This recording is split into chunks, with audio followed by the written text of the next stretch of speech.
Vou passar a bola para uma outra pessoa muito especial, uma outra expressividade e potência de fala, uma amiga que eu estou morrendo de saudade, né? Embora a gente já esteja bem pertinho, mas a pandemia nos deixa distante, então bom te ver por aqui, tá? Vou botar uma máscara e vou lá. Eu vou passar a bola agora, gente, para doutoranda em estudos linguísticos e mestre em estudos linguísticos também, Rebeca Barbosa, que está aí, atua como professora, né, no Colégio Helios, possui certificação internacional em Cambridge e atua na área de educação, com foco em ensino bilíngue, desde 2009, vinculado ao grupo de pesquisa Labedisco, no qual atua como pesquisadora e professora assistente, foi coorganizadora do volume 1 da Redisco, e é organizadora do e-book Temas de Pesquisa, o Corpo e Suas Expressões no Discurso. Maravilhosa, com você aí, assuma. Beijão.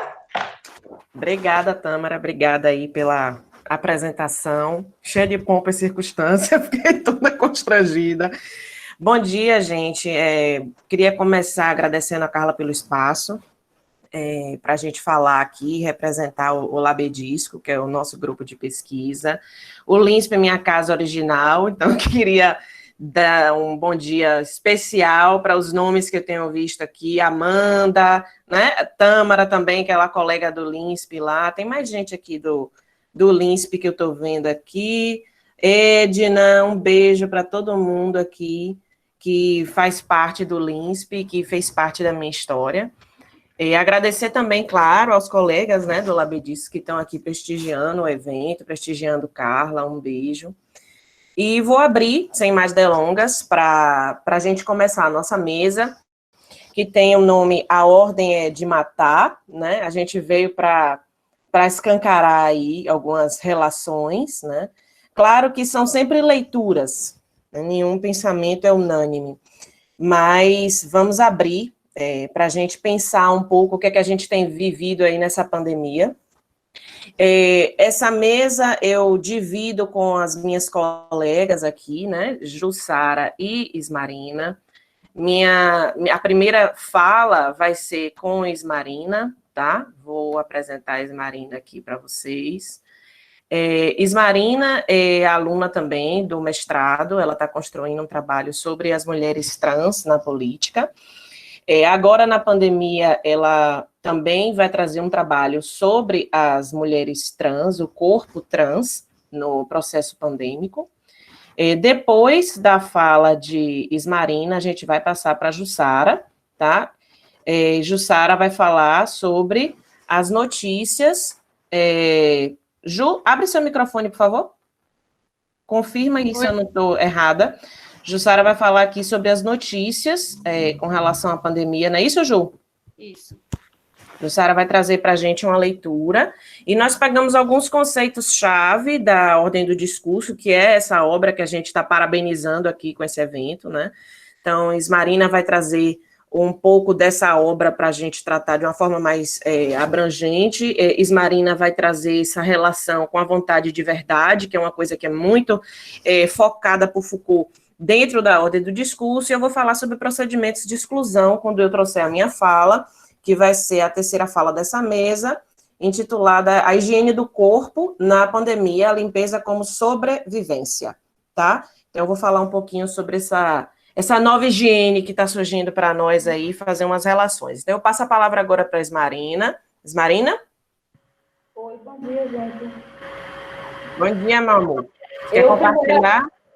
Vou compartilhar. Primeiramente, eu peço desculpas, porque eu estou com problema no computador, na câmera, e aí eu não vou conseguir aparecer a imagem, só a voz.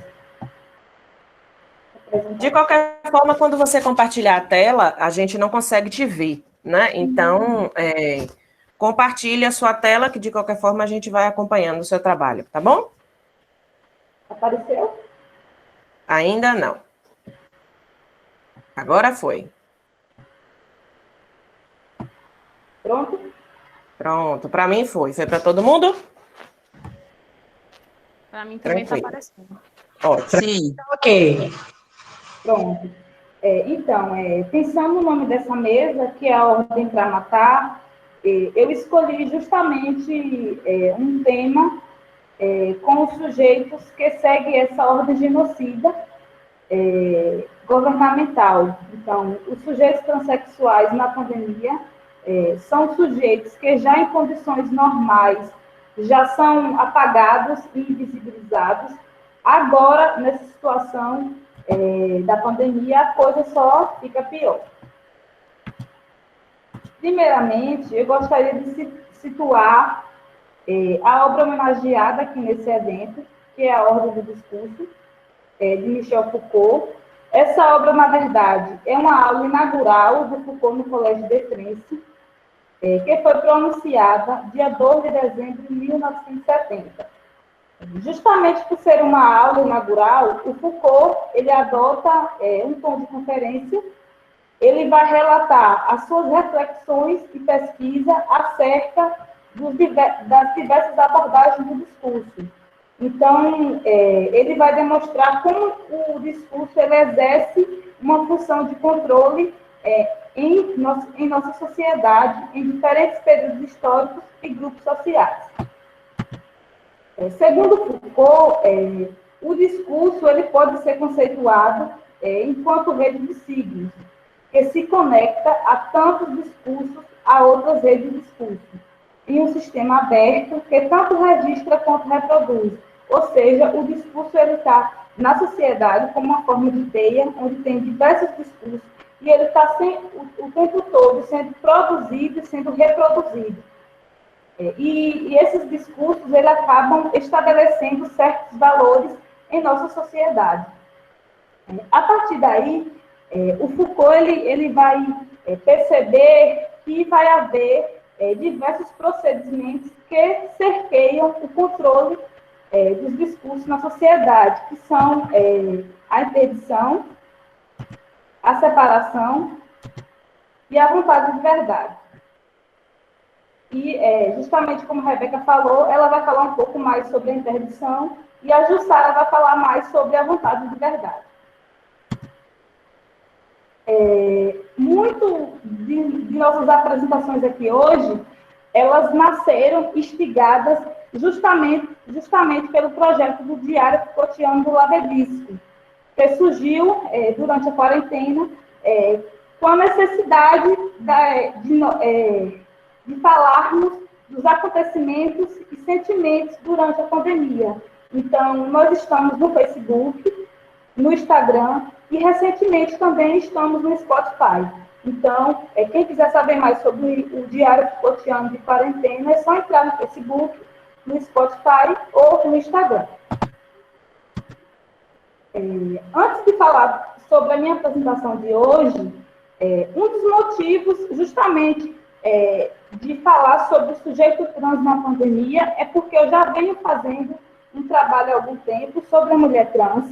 Então, o meu projeto de dissertação é sobre as mulheres transexuais políticas em países do Mercosul. Então, são 6 mulheres, a Érica Hilton, do Brasil, a Érica Malunguinho, também do Brasil, a Michele Soares, do Uruguai, a Tâmara Adra, da Venezuela, a Rodeyancé, do Brasil, e a Ornella Infante, da Argentina. Então, esse é meu projeto de dissertação que eu estou desenvolvendo no programa de pós-graduação aqui da UERJ. Minha apresentação aqui hoje vai ser sobre políticas de morte, o corpo do sujeito trans na pandemia. Então, minha apresentação tem o objetivo de mostrar as consequências da pandemia para o sujeito trans. A minha ordem teórica são os autores Michel Foucault e o camaronês Émile Mbembe, porque vou utilizar Foucault nos conceitos de biopoder e biopolítica e o camaronês que desenvolveu o conceito de necropolítica. Esse camaronês, ele justamente desenvolveu esse termo necropolítica após o Foucault. Então, ele lendo Foucault, ele pensou que, além da biopolítica, havia mais um conceito que é a necropolítica. E antes de falar sobre o poder, é importante eu ressaltar aqui o conceito de poder para Foucault. Alguns teóricos acreditavam que o poder era algo localizado. Então, acreditava que o poder era algo localizado, mas para Foucault, o poder não está localizado, mas sim o poder está disseminado em várias instâncias da nossa sociedade. O poder, na verdade, é um feixe de relações que se manifesta através de diversas relações. Aí eu trago aqui vários exemplos dessa relação de poder. O pai e o filho. O pai ele tem uma relação de poder sobre o filho. O médico e o paciente. O médico ele tem uma relação de poder sobre o paciente e o aluno e o professor. Então, o Foucault ele vai dizer que o poder está nas relações e não está localizado em determinada instituição e outras coisas. Então, o poder está disseminado. O biopoder é o poder sobre a vida da população. Então, os governos e estados, eles fazem uma política governamental que o Foucault ele chama de biopoder. Então, e esse biopoder ele vai se proliferar para uma biopolítica. Então, o governo vai utilizar a biopolítica para governar sobre o biopoder. Mas, para deixar um pouco mais claro, então, até o século XVIII, na maior parte dos países da Europa, havia monarquia. Então, era o rei que decidia quem ia viver e quem ia morrer. Não havia políticas governamentais de natalidade, por exemplo. Não havia saneamento básico. Então, quem não tinha condição de viver antes do período do século XVIII, o problema era dele, o problema não era do monarca. O problema era do sujeito que não tinha condição de sobreviver. Mas, com o surgimento do capitalismo, houve a necessidade de deixar o corpo do sujeito dócil. Por quê? Porque o sujeito ele tem que ser produtivo. Se ele não trabalha, se ele não produz, logo ele é um corpo descartável. E aí, então, vai surgir as instituições, como o manicômio, as escolas, as fábricas, que são justamente instituições que vão produzir um corpo dócil. Então, o sujeito vai para a escola para ele se disciplinar. Para quê? Para que ele seja produtivo para o capitalismo. Então, após o século XVIII, é o governo que vai controlar a vida do sujeito. O governo não tem mais a intenção de perder um sujeito para o saneamento básico. Não, ele quer que o sujeito sobreviva para que ele preste uma produção do capitalismo. Então, o governo vai controlar a vida e o corpo da população por meio do biopoder e da biopolítica. Então, não é aqui mais interessante que o sujeito morra. Não. O governo quer que ele seja produtivo. Então, vai surgir o controle de mortalidade, de natalidade, vai haver um controle sobre o saneamento básico, vai haver o desenvolvimento de vacinas, para que as pessoas elas possam viver. Então, a finalidade do governo é de se meter na vida das pessoas, de alguma forma, para aumentar a sua expectativa de vida, para que elas sirvam a esse sistema que é o capitalismo. Então, a biopolítica significa que o Estado, através de suas políticas, é responsável por gerar a vida de sua população, dar saúde à sua população e, ao mesmo tempo, incluir o sujeito na sociedade de mercado. Já o conceito de necropolítica, como eu havia falado anteriormente, é um conceito que vai nascer a partir do camaronês Achille Mbembe, que ele vai começar a questionar os limites do Estado.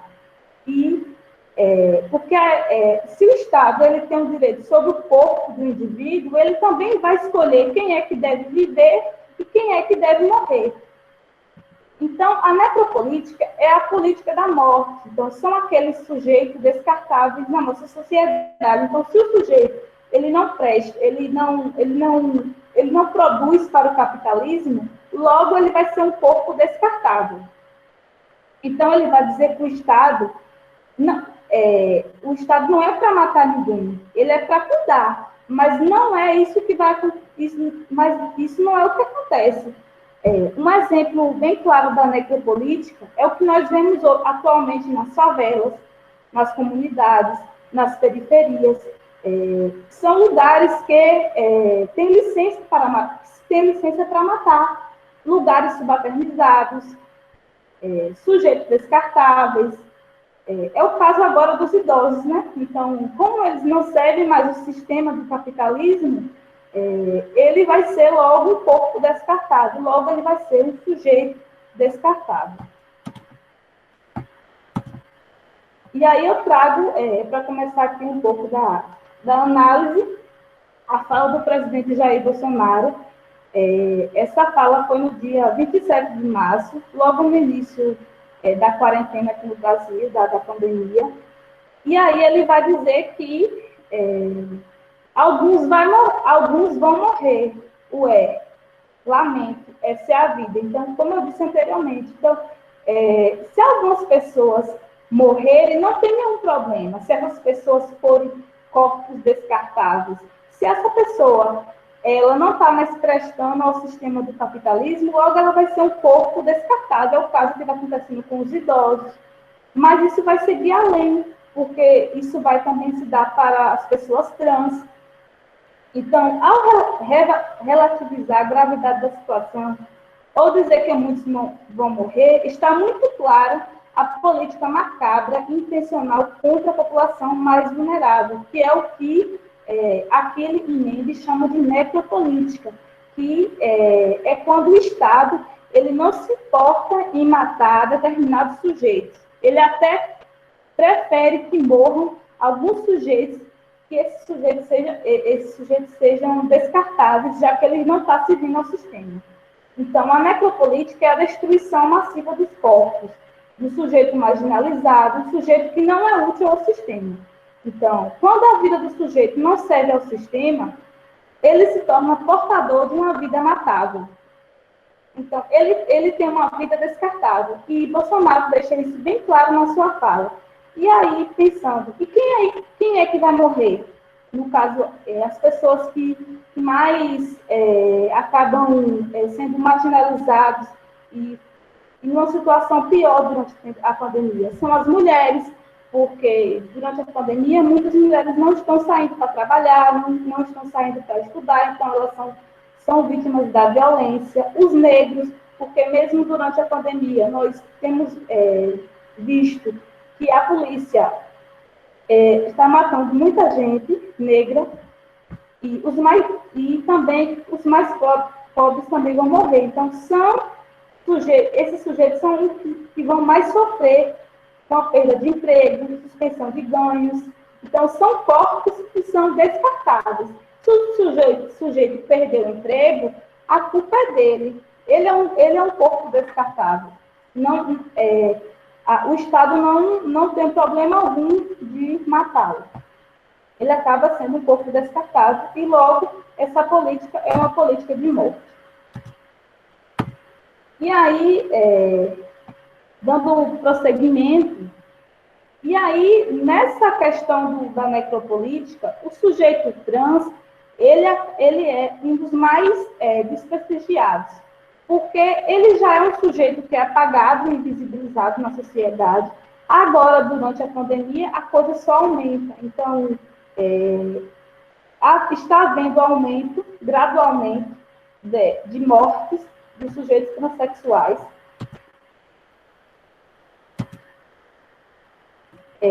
Como pode ser visto aqui numa pesquisa, o assassinato de mulheres trans e travestis sobe 13% durante o isolamento social.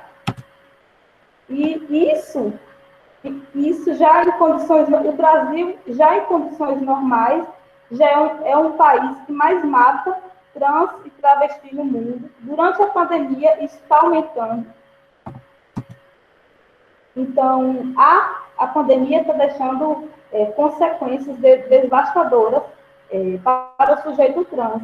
O aumento de mortes e violências porque uma pesquisa recente da Associação ANTRA mostra que 90% das pessoas trans no Brasil, elas acabam recorrendo à prostituição. Então, há uma vulnerabilidade social no trabalho. E agora, durante a pandemia, ela não está podendo ir para as ruas para conseguir realizar a prostituição. Então, está gerando uma vulnerabilidade social para esse sujeito. Esse isolamento, ele infere no dia a dia da população, que tem a prostituição como fonte de renda. Logo, se ele tem a prostituição como fonte de renda, ele, nesse momento da pandemia, se ele não está saindo, não está podendo trabalhar, ele não está tendo essa fonte de renda. No âmbito familiar, já que grande parte dos sujeitos transexuais, eles são deixados do lado pela família, outras vezes, quando isso não acontece, eles acabam vivendo no contexto familiar, mas esse contexto familiar, ele não é recebido bem, então há violências também dentro da casa desse sujeito transexual, há invisibilidade nas políticas públicas sociais, porque não há, na verdade, não há políticas públicas sociais para esse sujeito. Além dos impactos psicológicos provocados pelo distanciamento social, como solidão, o abandono da família, a LGBTfobia no anseio familiar, a ansiedade diante de um cenário de incertezas. Então, logo, com todos esses problemas, os corpos desses sujeitos são corpos descartáveis. Se eles já são corpos descartáveis antes da pandemia, agora a coisa só piora. Aqui mais um dado, que desde que o isolamento social começou a ser adotado, foram contabilizados 26 assassinatos de mulheres trans e travestis no país, um aumento de 13% em relação ao mesmo período do ano passado, segundo a ANTRA. Entre janeiro e abril, foram 64 casos, uma alta de 49% em relação a 43 ocorrências registradas no mesmo período do ano passado. E aí, uma das sujeitas que fazem parte do meu corpus, a Erika Hilton, que é a deputada transexual do Estado de São Paulo, ela usa a rede social e aí ela pede que as pessoas fortaleçam as pessoas trans. Ela até fez uma campanha, fortaleça uma pessoa trans. E aí ela fala, né, aqui, que aprovada a renda emergencial para autônomos, microempreendedores, que poderão receber 600 ou 1.200. Ela fala que é uma vitória contra a proposta de Bolsonaro de R$200, mas ela continua afirmando que está angustiada, porque não houve nenhuma política pública pensada para os trans e nem os travestis, nesse momento de pandemia. Então, né, eu vou finalizar aqui minha fala e trazendo os desdobramentos finais. Então, a discriminação social dos diferentes, mulheres, negros, trans, é um elemento presente no discurso social da necropolítica. Esse processo de distanciamento social impacta diretamente na vida de mulheres e homens transexuais, porque eles não são apenas marginalizados, violentados, calados e ignorados pela sociedade. São mortos, não só fisicamente, mas socialmente, antes, durante ou após a pandemia, isso vai continuar acontecendo. Os processos de invisibilidade vivenciados pelas pessoas LGBT no contexto de pandemia, como a exclusão, sempre existiu, mas que nesse momento de fragilidade tende a se acirrar, como eu mostrei para vocês anteriormente, o número das mortes dos sujeitos trans só aumenta. Então, e mais uma frase, todo o corpo social deve cumprir seu papel. Então, todo sujeito, ele tem seu corpo para cumprir seu papel. Se ele não cumpre esse papel, ele possivelmente pode cair no que chamamos de uma necropolítica. E, para finalizar, eu deixo essa citação de Michel Foucault. O corpo só se torna força útil se, ao mesmo tempo, corpo produtivo e corpo submisso. Aqui são as referências. E obrigada. E aqui são as redes sociais do ABDisco, no Facebook, no Instagram.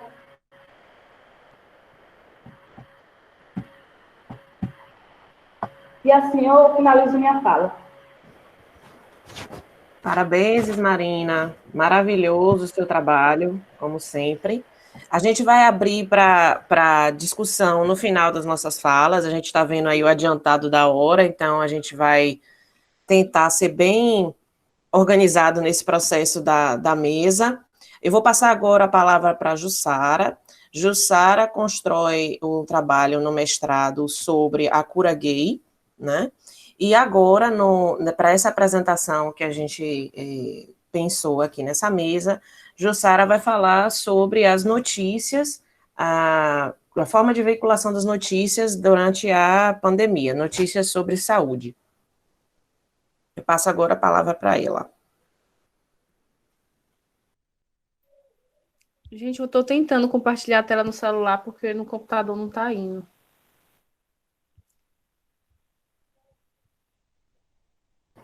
Você está conseguindo, Jussara? Se você quiser, manda aqui que eu compartilho aqui. Pronto, eu vou mandar então, porque eu não estou conseguindo. Tá bom, manda direto para mim. Eu queria fazer algumas considerações enquanto Jussara me encaminha o slide aqui para a gente projetar a respeito disso que Ismarina colocou, né, sobre o Diário Foucaultiano. Queria convidar vocês, eu disponibilizei aqui no chat, a conhecer o trabalho que está sendo desenvolvido lá.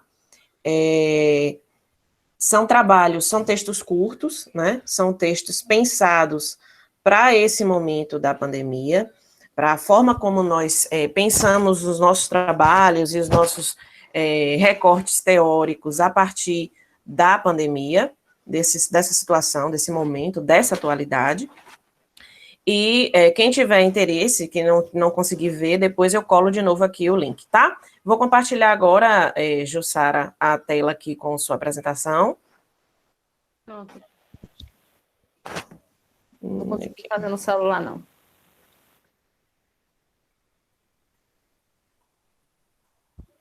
Você está conseguindo ver aí? Sim. Só um momentinho.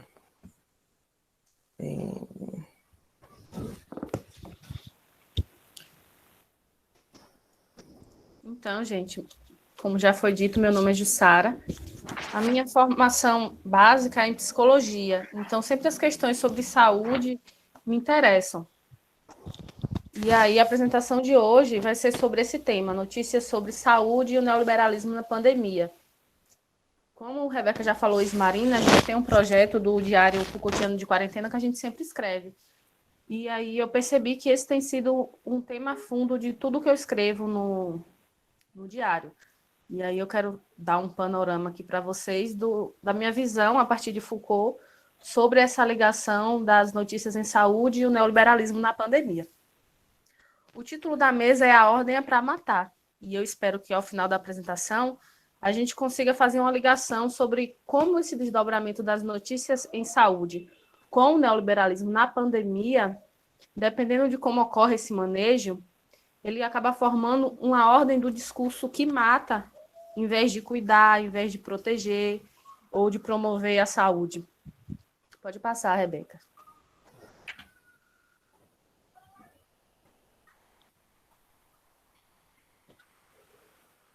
Pode passar, Rebeca.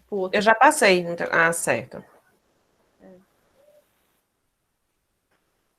Eu não estou enxergando passando, não. O meu ainda está no primeiro slide. Eu estou passando aqui, ó. Veja Desbloqueia, Rebeca. Tá bloqueado lá a edição, aí você não consegue passar. Ah, tá. Tem que habilitar a edição. Ah, certo. Porque tá passando para mim. Coloca no segundo, por favor.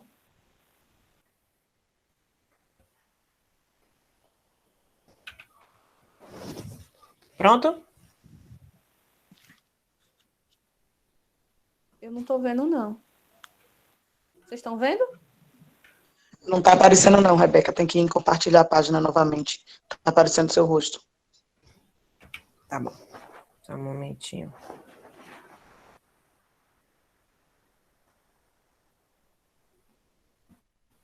Veja se vocês conseguem ver agora. Foi? Não. Ainda não. Tá Agora indo, tá carregando. Tá indo? Tá.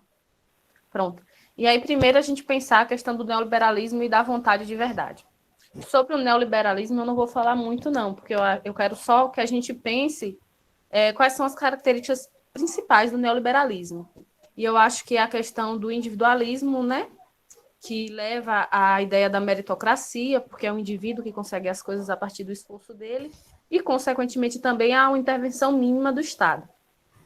Penso eu que essas são 3 características básicas do neoliberalismo e que diferencia ele de outros modelos de economia e de sociedade.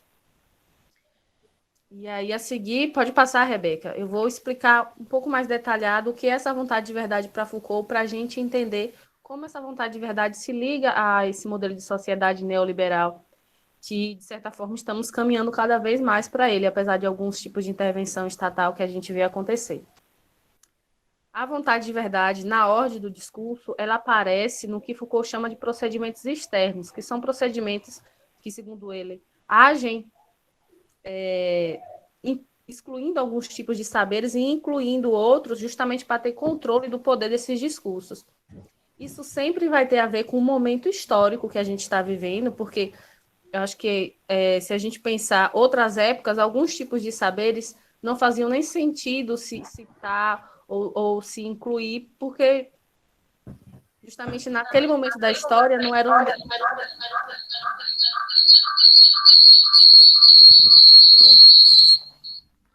Marina?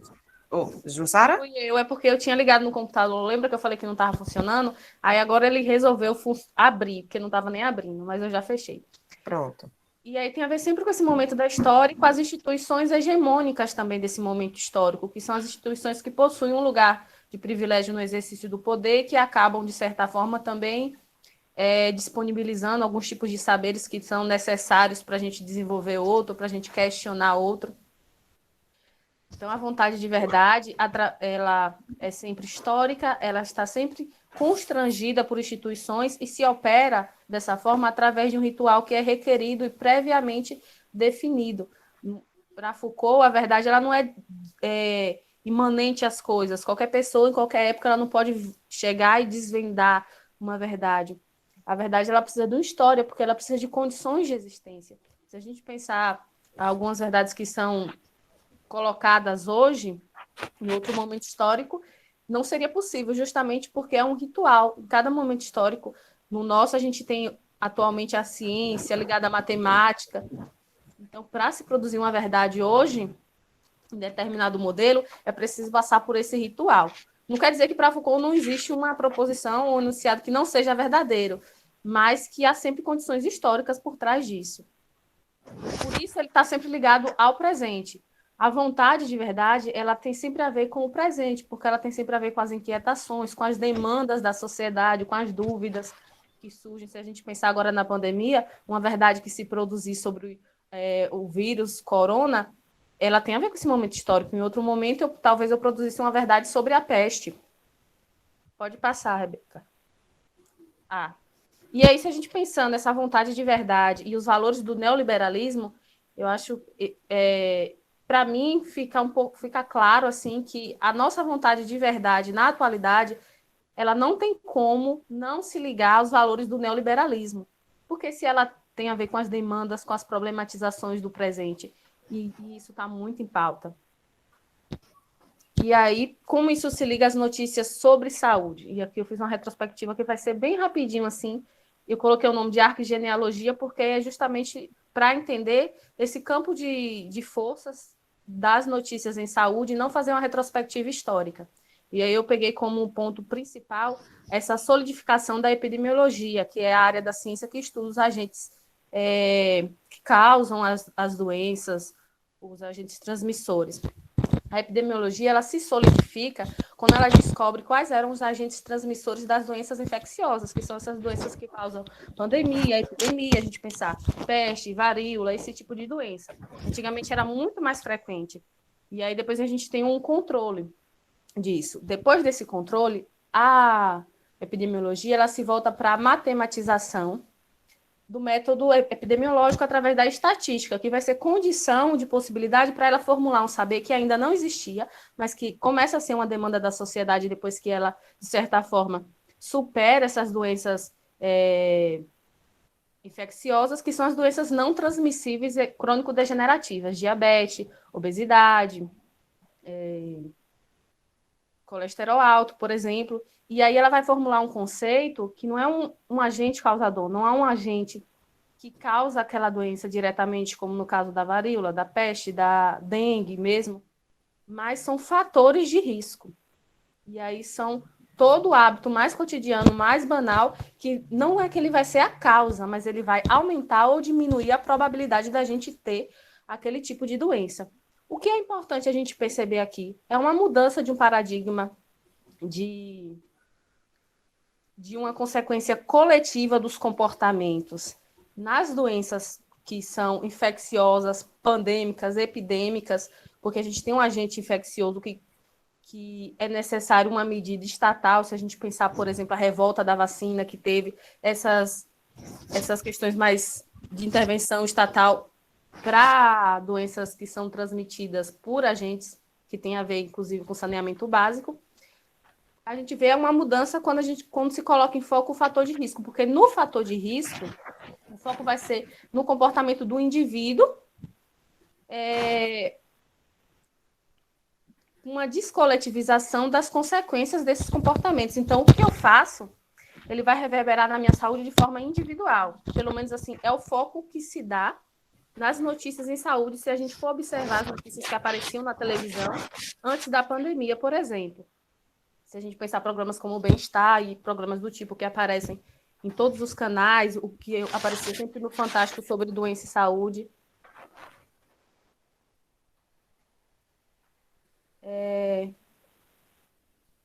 Tem alguém com o microfone aberto. Sou eu, Jussara. Eu tô vendo. Aí, se a gente pensar, tem essa mudança. Não é que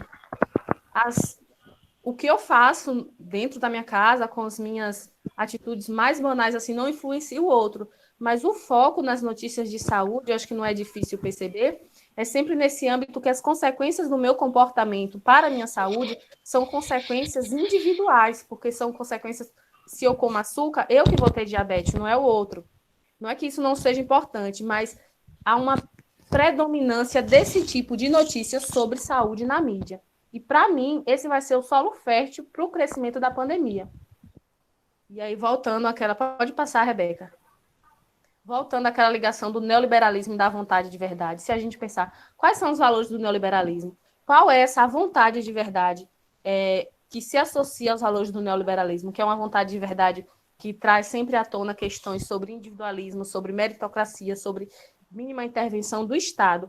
Com a situação da pandemia e dessa desobediência que a gente vê, a gente está vendo com relação dificuldade mesmo da população de aderir comportamentos que visem o coletivo, a gente percebe que tem uma relação com o tipo de sociedade que a gente vive, que é um tipo de sociedade com a vontade de verdade, que confirme valores neoliberais e valores que não solicitem do indivíduo pensar em consequências coletivas para os seus comportamentos.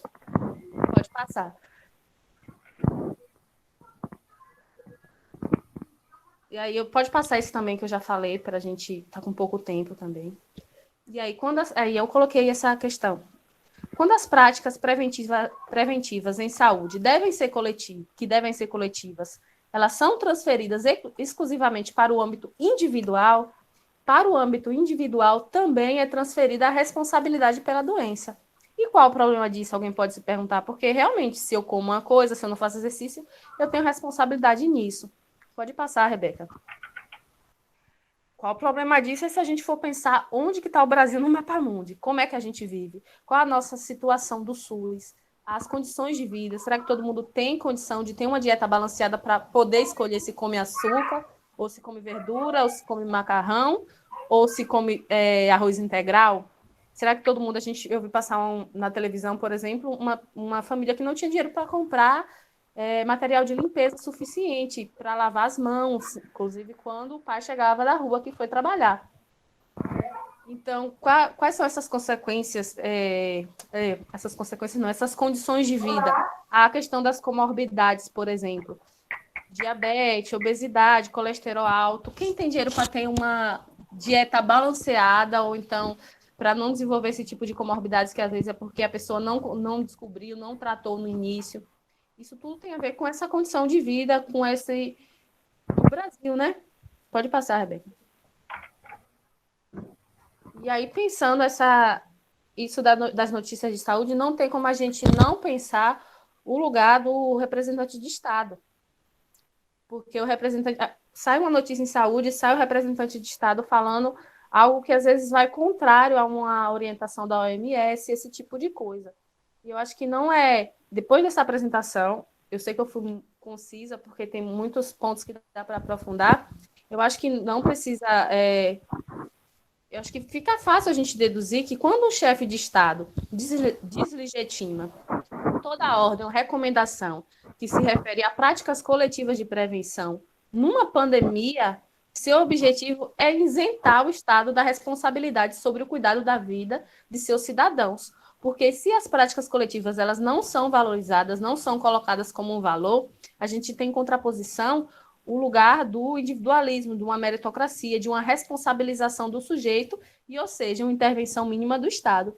Então, fazendo até um link com o que Marina falou, porque ela me disse que ia falar disso da necropolítica, não é somente deixar morrer, mas quando o Bolsonaro ele diz, por exemplo, que é só uma gripezinha, ele tira a máscara, e sabendo que muitos de seus representantes têm ele como modelo, tiram a máscara também, vão para as ruas, contaminam famílias, contaminam outras pessoas que às vezes não têm, inclusive, condições de parar de trabalhar, de se cuidar, e tem que voltar e contaminar outras pessoas. Quando ele faz isso, diretamente, às vezes indiretamente, ele está fazendo pessoas morrerem, né? Então, é também um fazer morrer. E aí, para encerrar, pode passar, Rebeca. Chamar atenção para a pandemia chega nessa sociedade que a gente está vivendo, com esses valores neoliberais, com essas vontades de verdade, que é o tempo todo de confirmar cada vez mais essa ideia da meritocracia, por exemplo, do individualismo, as consequências que são sempre individuais, a culpa é sempre do sujeito individual e a gente nunca coloca em pauta o Estado, por isso que bandido bom é bandido morto. E aí a importância das ações coletivas. E do cuidado de si no modelo Foucaultiano. Porque o cuidado de si no modelo Foucaultiano é justamente um cuidado de si que se volta também para um cuidado do outro. Pode passar, Rebeca. E gaguejei agora bastante. Para encerrar, eu trouxe uma citação de um texto que eu escrevi para o Diário Foucaultiano, até para vocês ficarem assim com gostinho de quero mais, quero ler o resto do texto e ler o texto das meninas também, que são textos muito bons. Eu realmente não estou falando isso porque eu sou do grupo, não, mas tem muito texto interessante. E aí o cuidado de si para Foucault envolve muito mais do que uma atitude individual, mas está relacionado a um processo de olhar para si mesmo, para a mais simples das ações, e refletir sobre a conduta que tomamos até esse momento da nossa história, como certa, banal, normal, afeta a nossa forma de viver e a forma de viver dos outros. Cuidado de si é uma atitude política de conhecimento de si necessária à humanidade para reinventar formas de viver mais dignas do que as atuais. Então, às vezes, a gente vislumbra assim, esse estado com pessoas que têm uma dificuldade, inclusive, de pensar no coletivo e de solicitar, inclusive, intervenção do Estado e reconhecer que, em muitos momentos, o Estado deve ser responsável por algumas questões. A pandemia ela chega e coloca isso em pauta, né? Ela faz a gente repensar, ela faz ocorrer uma mudança no sistema que as ações, as notícias em saúde voltadas exclusivamente para os fatores de risco não exigem. E como prática de resistência é esse cuidado de si também, né? Porque onde há poder, há resistência, esse cuidado de si nos moldes que Foucault nos diz. na História da Sexualidade 3. Pode passar, Rebeca. E aí tá as referências, gente. Almeida Filho, ele é um epidemiologista, eu acho que ele já deu aula na UFBA. Tem o Vaz também, que é epidemiologista. O Foucault com a Ordem do Discurso e o Foucault com a História da Sexualidade. Obrigada. Parabéns, Ju. Muito bom o trabalho. É sempre muito bom ouvir, né, sobre essas questões que a gente tem tratado aqui. E bem, Jussara falando sobre necropolítica, né, Jussara trazendo essa questão da responsabilização sumária do sujeito pela sua vida e pela sua morte, né, me remete ao que eu vou falar agora, que é a questão da intervenção e a estratégia de funcionamento de determinados discursos nesse momento da pandemia. Deixa eu compartilhar com vocês aqui a tela.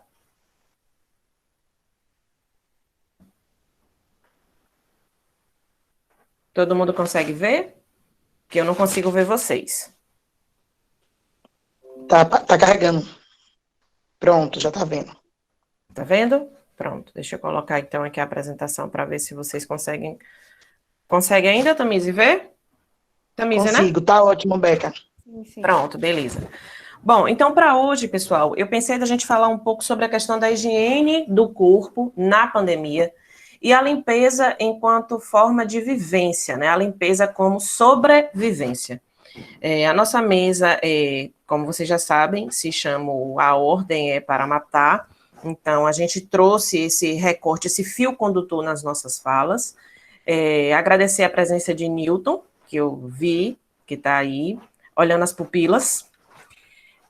Bom, por que eu pensei essa limpeza enquanto uma forma de sobrevivência? Eu queria, antes de começar a falar sobre isso, dizer que isso é uma coisa diferente do que eu venho fazendo no doutorado. Eu vi que as pessoas colocaram aqui, né, suas pesquisas, mas por que eu não trouxe? Né? No doutorado eu desenvolvo uma pesquisa sobre a falas de si, né, de mães que vinculam vídeos na internet contando seus relatos sobre depressão pós-parto e baby blues. Quando eu pensei nessa apresentação, junto com as meninas, eu pensei que a gente pudesse tratar desse momento, dessa atualidade, e pensar nesse desgoverno que a gente vem vivendo, né, que muitas vezes, para mim, parece que eu estou mergulhada em uma realidade paralela, né, e claro que a gente fala de um lugar teórico, quando a gente se coloca, a gente traz um lugar teórico, e esse evento que foi proporcionado para nós aqui pelo LINSP, por Carla, trouxe alento, pelo menos para mim, para que a gente pudesse pensar juntos e refletir juntos sobre essas dinâmicas, né, sobre essas práticas que vêm se consolidando no nosso dia a dia, nesse espaço aqui que a gente chama de presente. Bom, então, eu já tinha escrito um texto para o Diário Foucaultiano de Quarentena, falando sobre a questão da higiene, né, foi o primeiro texto, inclusive está também no nosso podcast lá, pensando por que a higiene, né, então, assim, Jussara já colocou algumas coisas sobre a questão dessa responsabilização sumária a partir do foco dos fatores de risco, né.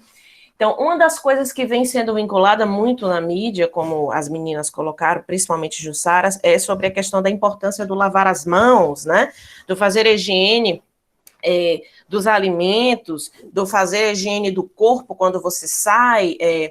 Então, o que eu questiono é por que essas verdades se estabelecem de forma a circular, por que essas verdades emergem nesse momento pandêmico, que a gente supõe, né, que deveriam ser implementadas práticas coletivas, como o Jussara colocou, né.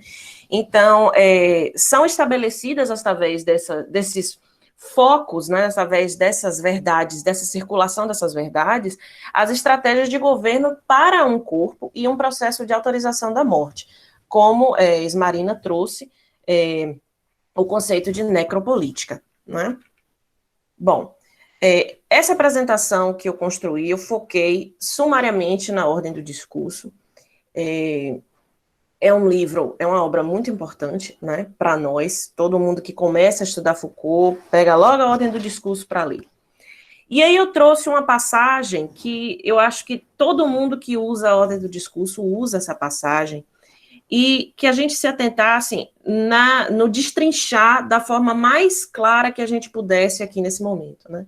Então, Foucault nos diz que em toda sociedade a produção do discurso é ao mesmo tempo controlada, selecionada, organizada e redistribuída por um certo número de procedimentos que tem por função. E é nessa parte que eu quero que a gente se atente ao máximo. Conjurar seus poderes e perigos, dominar o seu acontecimento aleatório, esquivar sua pesada e temível materialidade.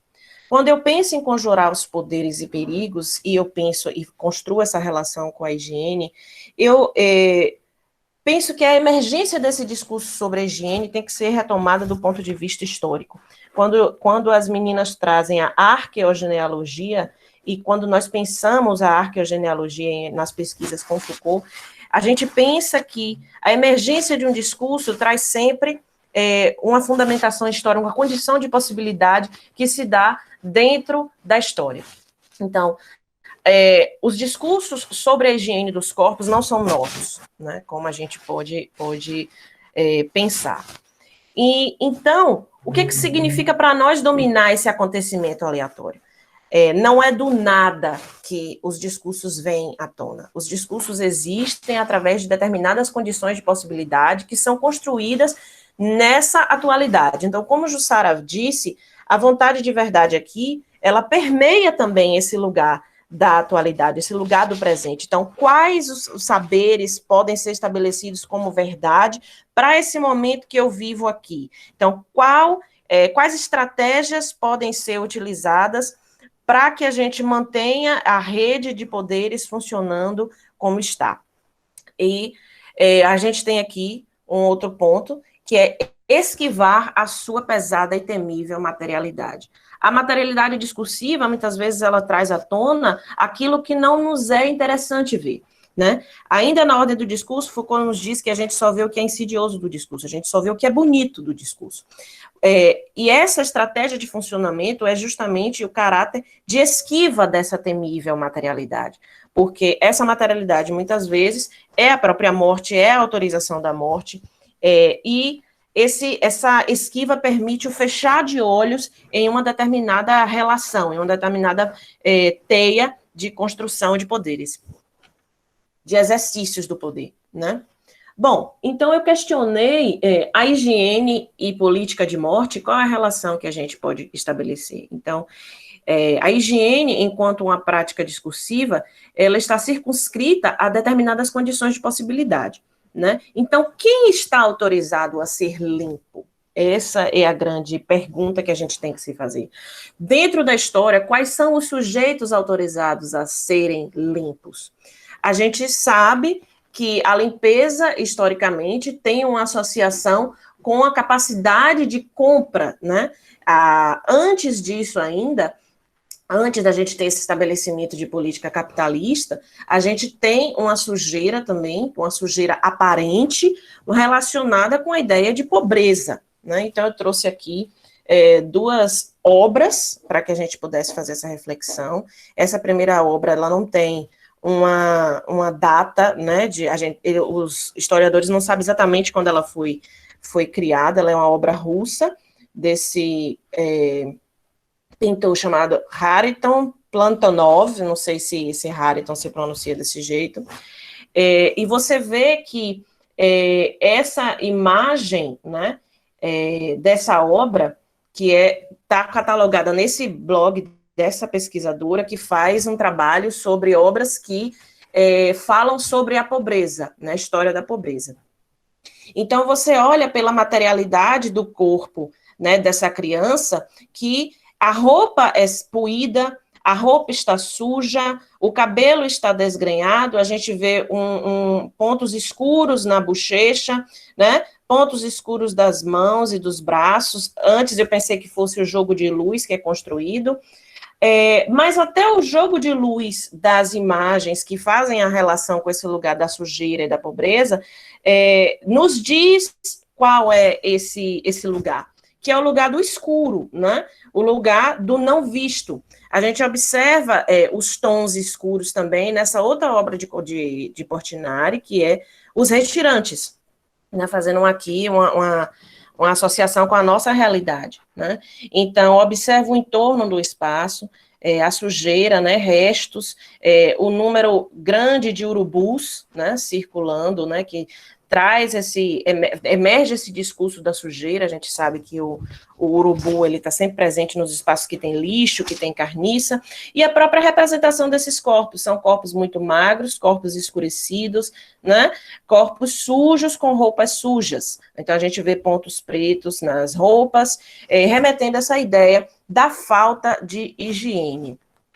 Bom, e para pensar isso, para pensar a materialização desses discursos nessa atualidade que a gente está vivendo, eu trouxe o conceito trazido por Foucault de interdição. A rejeição e a separação são outros procedimentos de exclusão que são trazidos por Foucault dentro da obra A Ordem do Discurso. Mas por que eu pensei na interdição? Eu pensei na interdição porque ela possui um caráter silencioso em seu funcionamento. Ela tem um funcionamento que é estratégico, que está circunscrito em determinadas condições, e, acima de tudo, a interdição é um caráter, ela tem um caráter de sutileza, ela é sutil, ela não está no mesmo âmbito da proibição. Para a gente tentar deixar isso um pouco mais claro, eu trago, por exemplo, o espaço da universidade pública. A universidade é pública, mas será que a universidade é para todos? Será que qualquer um que passa da porta da universidade está apto a estar na universidade? Quais as políticas, de fato, funcionam para a inclusão daqueles elementos que não são, daqueles sujeitos que não fazem parte da composição histórica da universidade, né? Então, a gente tem debatido muito sobre isso, eu tenho visto algumas lives falando sobre essa questão dos sujeitos no espaço da universidade, políticas de inclusão. Se essa interdição não funcionasse de forma silenciosa, será, de fato, que a gente teria essa realidade que a gente tem de brigas por políticas de inclusão? Então, observe que eu não digo que um sujeito não pode estar, eu não proíbo. Por lei, não é proibido a pessoa entrar na universidade pública, mas eu interdito. Eu não promovo o acesso, eu não faço com que seja possível aquele ambiente para um determinado sujeito. Então, esse é o caráter da interdição. É um caráter sutil, ele tem um funcionamento sutil. Então, eu questiono também se esse momento atual que a gente vive, a gente não tem uma reatualização das sociedades de discurso.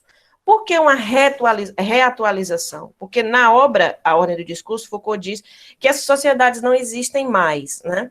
Mas será que elas não são reatualizadas nesse momento que a gente vive aqui? Porque a gente tem hoje uma política de governo que é feita para um grupo muito pequeno da população, que é feita para aqueles que adoram ao nosso governante mor, que tem sido tratado aqui nas nossas apresentações, sem muitas vezes questionar a percepção de realidade, né? Então, as políticas, as falas, as notícias, a forma como as coisas têm sido vinculadas nas redes sociais oficiais do governo, será que não fazem parte desse processo de reatualização dessa sociedade, de um discurso de autorização da morte, de um discurso de autorização do virar as costas, feito por uma determinada parcela da população, inclusive uma parcela muito pequena da população?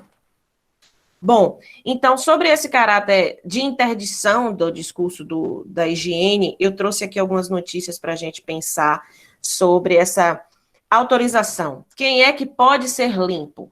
Então, eu trouxe aqui, por exemplo, essa notícia: voluntário consegue sabão para doar para moradores da favela do Rio de Janeiro. Trouxe uma ainda mais chocante: a favela pede água. O que tem de novo nisso para nós? A gente sabe que a falta de saneamento básico é algo que acontece nas comunidades pobres, né? E a gente nunca se importou tanto com isso quanto a gente se importa agora. Nunca isso foi tão foco de nossa atenção, inclusive midiática, quanto isso é agora, né? Então, Aqui, a quais estratégias essa emergência desse discurso sobre a higiene se atrela a essas possibilidades de autorização da morte, né? O que eu digo tá tudo bem, ele não tem água, ele não tem sabão, então ele é sujo, se ele morrer, a culpa é dele, né? Então a gente tem aqui coronavírus, né, no BBC News. Sem plano do governo para as favelas, moradores e organizações se juntam para controlar o contágio. Então, eu deixo a responsabilidade pelo controle de contágio nessas populações que eu quero invisibilizar a cargo de ações de caridade ou a cargo da própria população. Então, eu elenquei aqui a higiene como uma estratégia de morte, né? Eu separo indivíduos que podem ser limpos, que podem limpar, em indivíduos que não podem ser limpos, não podem limpar e que, portanto, podem morrer, né? E essa necropolítica, como Ismarina colocou, ela abre seus braços em diversas dinâmicas nessa pandemia, né? Então, a gente tem, por exemplo, a notícia do El País, que sem ações específicas, 86% dos moradores de favela vão passar fome por causa do coronavírus, né? E tem aqui a notícia que mais chama a atenção e que sintetiza tudo que a gente quis dizer com as nossas apresentações, que são os dados que revelam a vítima padrão do Covid-19. A vítima padrão de Covid-19 no Brasil, essa notícia é de 3 de julho, é homem, pobre e negro. Então, eu questiono se essa política de higienização, de colocar a responsabilização pela doença no indivíduo, nos sujeitos, assim como a invisibilização das comunidades e de determinados grupos populacionais, não mascaram esse lugar da possibilidade da morte, né? Então, por que a interdição? Eu não digo claramente que esse sujeito pode morrer, mas eu dificulto que esse sujeito possa viver, né? Eu faço com que a morte desse sujeito seja algo corriqueiro, seja algo cotidiano. E essas relações com a morte tomam outra proporção, justamente porque eu invisibilizo essa morte. Eu faço com que essa morte não tenha um significado relevante, né, nesse contexto de atualidade. Então, para todo dito, a gente tem um não dito, como eu disse, né? Então, essa higienização enquanto um fator de responsabilização dos sujeitos se configura em uma sutileza dessas práticas que estão historicamente construídas e que se materializam nessa ordenação de quais são os corpos que podem viver e quais são os corpos que podem morrer. Por isso, nossa mesa, a ordem é para matar. Bom, eu quero agradecer a vocês que estiveram aqui com a gente até agora. A referência que eu usei foi basicamente a ordem do discurso, a referência das imagens está na própria imagem, a gente pode disponibilizar depois, não sei como é que vai funcionar com Carla. Aqui estão as redes do Labedisco, tá? O Facebook do Labedisco, o Twitter, a gente está em tudo que você pensar e imaginar. A gente tem aqui o Facebook do Labedisco, o Twitter, o Instagram, a gente tem nosso blog que se chama Opelfou. Vocês podem achar os nossos trabalhos lá, achar as coisas que a gente vem produzindo e que a gente vem vinculando para que vocês tenham acesso. Lá também no Facebook, se você der busca por Diário Foucaultiano de Quarentena, você vai achar os textos que têm sido construídos não só por nós do Labedisco, mas grupos parceiros, né? O pessoal do LINSP também produziu lá, estudantes da graduação também contribuíram, então deem uma olhada, sigam a página, é bem legal.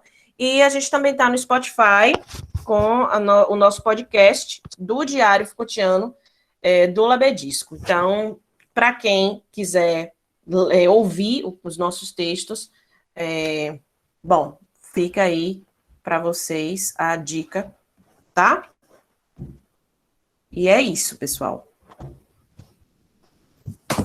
Rebeca, parabéns, viu? Mais uma vez. Vocês sempre muito seguras, muito aprofundando os temas, né? Nos encanta, né, com a apresentação de vocês. Maravilhoso mesmo. Meus parabéns para as três. Acho que muitas questões estão aí postas, e aí vamos ouvir, né? Passar a palavra para os demais. E destacar, né, que Newton sempre é esse parceiro maravilhoso que sempre ele cria essas redes, ele está o tempo todo, bora fazer tal coisa. Sempre. Vamos fazer isso, vamos fazer aquilo, vamos fazer isso, vamos fazer aquilo.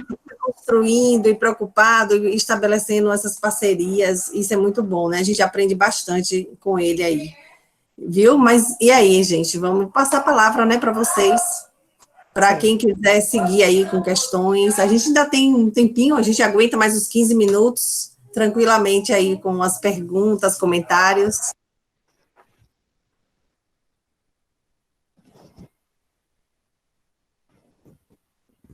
Eu gostaria de parabenizar as meninas pelo trabalho.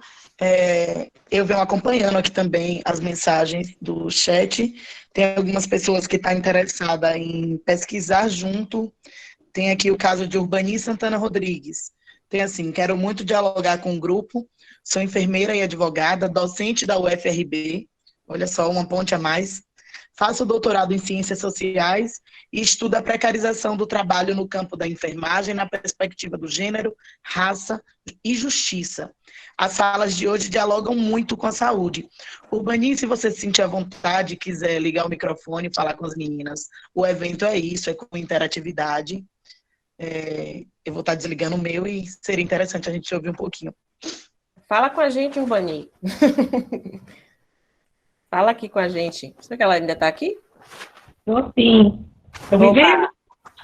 Agora estou, oba! Olha só, hoje, a fala de hoje, eu estou acompanhando desde ontem, e eu vi que dialoga muito com a área de saúde, né? Eu sou enfermeira, eu docente lá do CCS, Centro de Ciências da Saúde da UFRB. No momento eu estou fazendo doutorado na área de Ciências Sociais, também sou advogada. Então, assim, essa questão da necropolítica, e estou me arvorando também, começando nesse universo aí Foucaultiano, e esses estudos de Foucault, na verdade, com Foucault, eu estou iniciando agora, no doutorado. E eu estou vendo que dialoga muito com o meu objeto que vocês estão falando, né? A questão da necropolítica, das políticas de saúde, a política adotada pelo governo, a política da morte. E eu acho que eu posso estar contribuindo e também recebendo contribuições de vocês, né? Eu acho que é uma rede que a gente está formando de conhecimento, e eu quero muito estar junto com vocês também. Moro em Feira de Santana, e é uma rede que a gente pode estar montando aí, uma ponte para expandir esse conhecimento, porque Foucault é simplesmente maravilhoso, ele abre um outro olhar. Eu sempre falo para o pessoal lá do CCS, inclusive na terça-feira, eu até convido vocês, quem puder, a gente vai estar falando sobre a questão do gênero, raça e o trabalho da enfermagem na questão da Covid, né? Que é, na verdade, uma das profissões que está na linha de frente no cuidado nessa pandemia. E aí eu convido vocês a participar também. Eu vou estar marcando o grupo aí para poder, se possível, vocês participarem. É um evento promovido pela UFRB, na Santo Antônio de Jesus. Obrigada, gente. Estou amando, viu? Estou amando. Gostei aprendendo muito. Bacana, hein, Rebeca? Essas interações, olha como a gente está encontrando pessoas aqui. Urbani, seja bem-vinda, que maravilha. Muito obrigada também pelo convite para a gente estar nesse diálogo, é muito importante para nós. A universidade tem que se unir, né? A universidade, enquanto instituição, ela precisa se unir. Nesse momento de desmonte, a gente precisa dar as mãos para sobreviver mesmo. Vamos lá, gente. Perguntas. Tem mais um comentário aqui também de Patrícia Medeiros de Oliveira, que essa análise lembrou-me os argumentos utilizados pelas autoridades quando se quer remover o comércio popular do centro da cidade. Patrícia, se você quiser ligar o microfone também, ou falar mais um pouquinho. Ela também parabeniza excelente análise sobre higiene como estratégia de morte. Na verdade, a maioria são elogios. Parabéns, parabéns. Excelente, ótimo. Eu acho que essa questão que ela traz, por exemplo, sobre os comércios de rua, né, e essa relação com a limpeza do lugar, tem essa associação mesmo, porque a pobreza tem uma relação histórica construída e amarrada com a sujeira, né? Então, a gente tem máximas, inclusive, populares que circulam, né? A gente tem eu sou pobre, mas sou limpinho, né? Então, essa adversidade aí já mostra, né, que esse mas pressupõe que você sendo pobre, você é sujo. Então, tem uma relação histórica que é construída, né, sobre isso. Olha só o que é fazer pontes, né? Uma rede de conhecimento. Promácia também está aqui dizendo que é colega de trabalho, também sou professora da UFPRB, do CFP, e aí acabam fazendo um vínculo. Então, bora tentar criar esse vínculo aí para fortalecimento, que fique mesmo pós o evento. Vai passar os 50 anos, o evento 50 anos, mas a ordem do discurso vai estar aí, para a gente estar estudando, analisando e...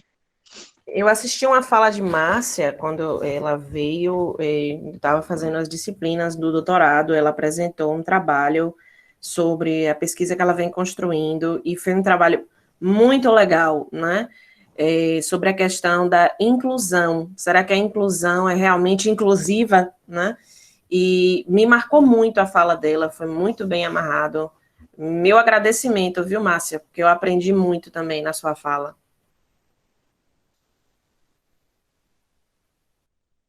Carla, acho que agora a gente já pode também tentar ir fechando para ir almoçar. Obrigada, Rebeca. De volta. Sim. Se não tiver mais nenhuma questão aí, Tamise. Eu só queria... Quer falar alguma coisa? Edna quer falar. Edna. Eu queria parabenizar o grupo, foi muito bom, como sempre. A gente é parceiro do Labedisco, sabe do trabalho deles, da seriedade, né, da plenitude das falas. Dizer que Márcia Cosani, eu também estava nessa aula que Rebeca estava no passado, foi em Seminários 2, Seminários Interdisciplinares 2, né, em 2019. Você veio até isso mesmo. Você veio até o UFES e foi muito interessante, né, e estava a Linsp, Labedístico, estava todo mundo, tá? Então, é um prazer estar vendo vocês por aqui. Rebeca, mais uma vez, eu tenho acompanhado o Diário Foucaultiano, colaborado também, essa coisa de quem está autorizado a ser limpo. Como isso está na ordem do dia, né? Ou seja, se você não faz a limpeza, você se contamina, você pode morrer e a culpa é sua. Tudo Sim. isso, né, fica no silenciamento, fica subjacente, e essa necropolítica vai fazendo com que mais pessoas acreditem que está nas mãos dela. Muito embora eu tenha tido parentes que têm se contaminado pelo vírus, tendo todos os cuidados do mundo, né, sendo considerada o louco, a louca do álcool gel e tudo mais. E aí a gente fica se perguntando por onde esse vírus vem, que a gente toma todos os cuidados, mas ele chega e ceifa vidas, né? Então, assim, te parabenizar, né, e parabenizar as meninas, a Jussara, a Ismarina, né, Ismarina, ex-aluna, companheira, então, pelo trabalho, e dizer que eu fico muito assustada com toda essa política e com o rumo com que as coisas na sociedade estão tomando. Realmente é muito preocupante, isso mexe com a gente está aqui num evento em que se discute a ordem do discurso, esse é mais um discurso de higienização que nos passam goela abaixo pela mídia, e no final das contas, há muita coisa, mas ninguém faz nada que resolva a situação. E o vírus está aí, a gente está na pandemia fazendo esse evento, dessa maneira online, que tem prós e tem contra. A gente está podendo ver gente do Rio, de Mato Grosso, de tantos lugares, isso é uma coisa muito boa, que eu espero que fique. Agora, por outro lado, a gente sente falta, eu estou sentindo muita falta do abraço de todo mundo. Um abraço. Eu sinto também. Eu sinto muita falta também, Edna. E, assim, o que eu acho mais triste dessa pandemia é porque ela não veio para a gente repensar essas práticas. No Brasil, ela tem funcionado como um meio de consolidar essas práticas.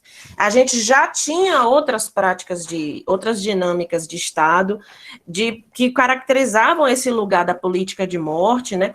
Pronto, para citar uma aqui rapidamente, a gente tem, por exemplo, a política das drogas, né?